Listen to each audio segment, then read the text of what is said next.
안녕하십니까. 맥체인 성경 읽기 사무엘상 20장, 고린도전서 2장, 예레미야 애가 5장, 시편 36편, 첫 번째 사무엘상 20장, 다윗과 요나단의 언약, 그리고 충성의 눈물, 본문 이해에 도움이 되는 배경과 맥락을 소개합니다. 사무엘상 20장은 사울의 살해 계획으로부터 다윗이 도망하는 과정에서 요나단과의 깊은 우정과 언약이 드러나는 장입니다. 다윗은 내 죄가 무엇이기에 그가 내 생명을 찾느냐며 요나단에게 사울의 의도를 묻고 요나단은 다윗에게 진실을 알리기를 결심합니다. 들로 가자는 말씀은 비밀리의 언약을 맺기 위한 행동이며 여호와의 이름으로 맹세하여 라는 말씀은 그들의 약속이 단순한 우정이 아닌 언약적 신실함에 기초하고 있음을 보여줍니다. 화살을 쏘아 신호하는 장면은 지혜로운 방식을 통해 생명을 보호하려는 계획이며 결국 두 사람은 눈물 속에 작별하며 하나님의 이름으로 맺은 우정을 확인합니다. 이 장은 인간관계 속에서도 하나님의 언약적 성품을 반영할 수 있음을 보여줍니다. 본문의 중요 구절을 소개합니다. 사무엘상 20장 42절,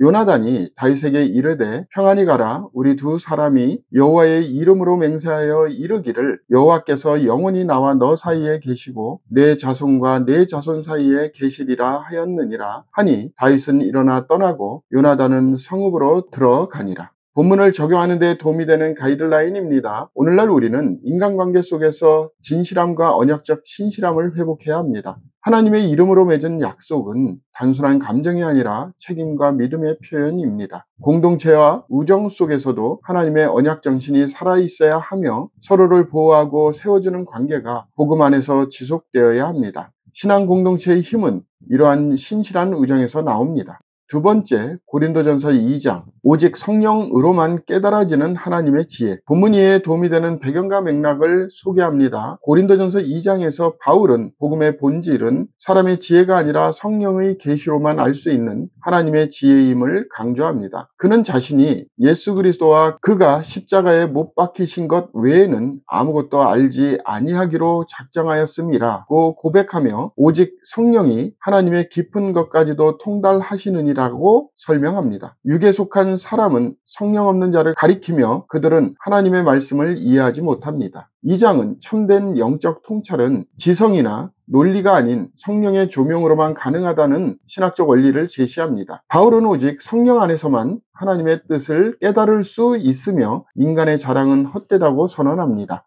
본문의 중요 구절을 소개합니다. 고린도전서 2장 13절 14절, 우리가 이것을 말하거니와 사람의 지혜가 가르친 말로 아니하고 오직 성령께서 가르치신 것으로 하니 영적인 일은 영적인 것으로 분별하느니라. 육에 속한 사람은 하나님의 성령의 일을 받지 아니하나니 이는 그것들이 그에게는 어리석게 보임이요 또 그는 그것들을 알 수도 없나니 이러한 일은 영적으로 분별되기 때문이라.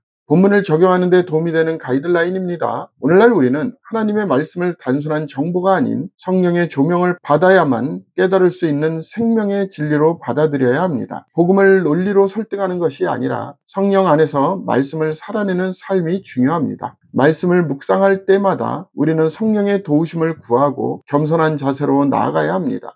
영적 분별력은 성령의 사람에게만 주어집니다. 세 번째, 예레미야 애가 5장, 회복을 위한 민족의 통해와 간구. 본문 이해에 도움이 되는 배경과 맥락을 소개합니다. 예레미야 애가 5장은 전체 예레미야 애가서의 결론으로 유다 백성의 회복을 위한 집단적인 회개와 간구로 구성되어 있습니다. 여호와여, 우리가 당한 것을 기억하시고 우리가 받은 치욕을 살펴보옵소서라는 말로 시작하여 백성은 자신들이 겪는 모든 고통의 원인을 하나님께 고백합니다. 예루살렘의 상황은 절망적이며 지도자들은 없고 젊은이들은 노동에 시달리고 우리의 마음에는 기쁨이 그쳤고 우리의 춤은 변하여 애통이 되었사오며 라고 탄식합니다. 그러나 결론적으로 여호와여, 주는 영원히 계시오며 주의 보좌는 대대에 이르나이다 라고 고백하며 백성은 하나님께서 다시 회복시켜 주시기를 간청합니다. 절망 중에서도 하나님께 소망을 거는 공동체적 기도가 인상 깊은 본문입니다.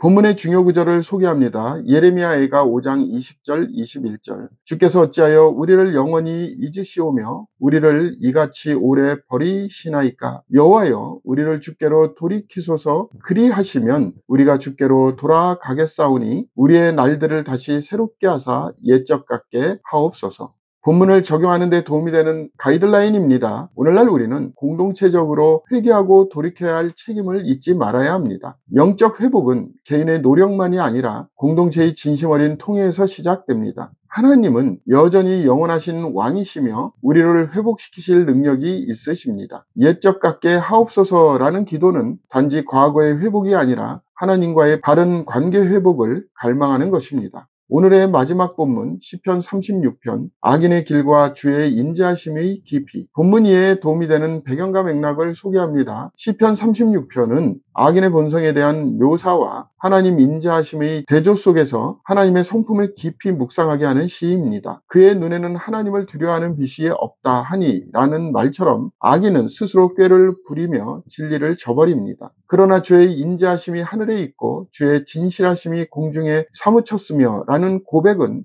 하나님의 신실하심이 얼마나 크고 깊은지를 노래합니다. 하나님의 보호와 공급 그리고 생명의 샘은 신자가 의지할 유일한 피난처가 되며 마지막으로 시인은 하나님께서 교만한 자의 발이 내게 이르지 못하게 하시며 악인들의 손이 나를 쫓아내지 못하게 하소서라고 간구합니다. 이 시는 현실의 악과 신자의 피난처 되시는 하나님 사이에서 신앙의 중심을 지키는 시인의 믿음을 보여줍니다. 본문의 중요 구절을 소개합니다. 시편 36편 5절 6절. 여호와여 주의 인자하심이 하늘에 있고 주의 진실하심이 공중에 사무쳤으며 주의 의는 하나님의 산들과 같고 주의 심판은 큰 바다와 같으니이다. 여호와여 주는 사람과 짐승을 구하여 주시나이다. 본문을 적용하는 데 도움이 되는 가이드라인입니다. 오늘날 우리는 세상의 악함이 아무리 커도 하나님의 인자하심이 그것보다 더 크다는 사실을 붙들고 살아야 합니다. 하나님의 진리는 흔들리지 않으며 그분의 인자하심은 변함없이 우리를 덮습니다. 악인의 번영에 마음을 뺏기지 말고 하나님을 두려워하고 피난처로 삼는 믿음을 지켜야 합니다. 우리는 하나님의 품 안에서만 참된 평안을 누릴 수 있습니다. 감사합니다.